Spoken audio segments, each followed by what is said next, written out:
Préserver un poumon vert en plein cœur de l'Île-de-France, c'est le combat que mène Christian Cambon dans le Val-de-Marne.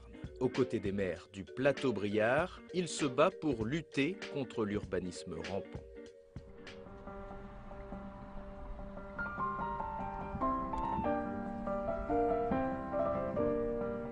Cours d'eau limpide, clocher rural, ferme et basse-cour, on jurerait être au fin fond de la province et pourtant le plateau Briard n'est qu'à 20 km de Paris.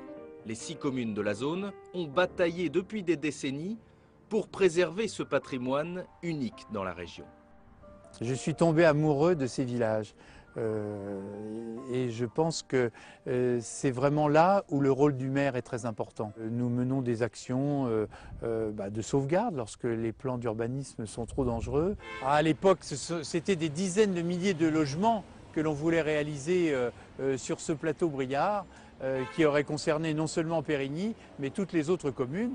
Et on aurait au jour d'aujourd'hui une banlieue anonyme comme nous en avons tant, comme nous en avons trop.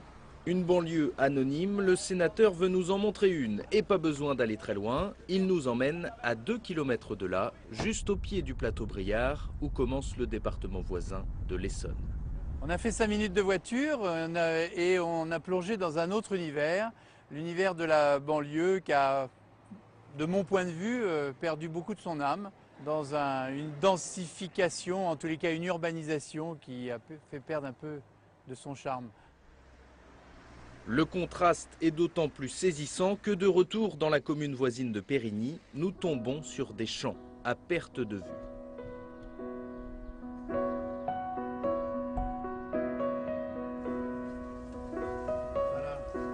Voilà ce qu'il faut sauver. Oui. Le village de Périgny s'étale sur 270 hectares, dont 170 sont consacrés à l'agriculture et au maraîchage. Nous sommes le dernier poumon vert du Val-de-Marne. C'est un département totalement urbanisé, on va dire, et il ne reste plus que le plateau Briard comme poumon vert du secteur. Les terres de la Brie font partie des terres les plus riches de France. Le maraîchage était quelque chose aussi de nécessaire, et on le voit de plus en plus. Il y a de plus en plus de gens à nourrir, donc il faut cultiver, il faut faire des légumes notamment pour les nourrir. Protéger les zones agricoles pose un problème. Les élus se heurtent à l'obligation de respecter les quotas de logements sociaux. La loi SRU oblige ces communes à en construire 25% d'ici 2025, sous peine d'amende.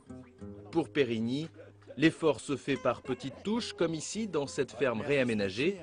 Mais aux yeux du maire, l'objectif est impossible à tenir. Il faudrait adapter la loi.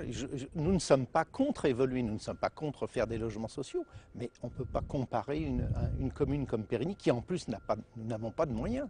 Parce que augmenter notre population, ça veut dire construire des équipements nouveaux. Ainsi, à partir du moment où on va être obligé de construire, il va falloir qu'on construise une nouvelle école, des nouveaux locaux associatifs. Et là, personne n'est là pour nous donner de l'argent. Pour les écologistes du plateau Briard, certaines communes, comme Santeny, ont la possibilité de répondre aux exigences de la loi. Mais selon eux, les maires préfèrent attirer les familles aisées et craignent les logements sociaux. Ils ont peur qu'il y ait des logements avec des étrangers qui s'installent, qui envahissent le pays, alors que ces communes-là ont beaucoup de demandes de logements sociaux. Les jeunes qui sont là et qui vivent bien là,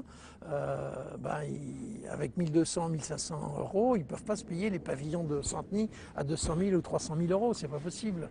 Je trouve qu'à Santeny, c'est le summum du ghetto de riches.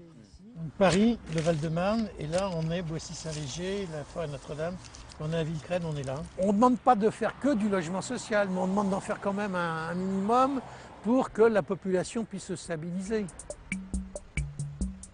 La principale ville du plateau Briard, Villecresnes, avec ses 10 000 habitants, dispose d'une plus grande marge de manœuvre et la municipalité a pris les devants en matière de logement. Le projet en cours, au Bois d'Auteuil, en prévoit 350, dont 40% de logements sociaux.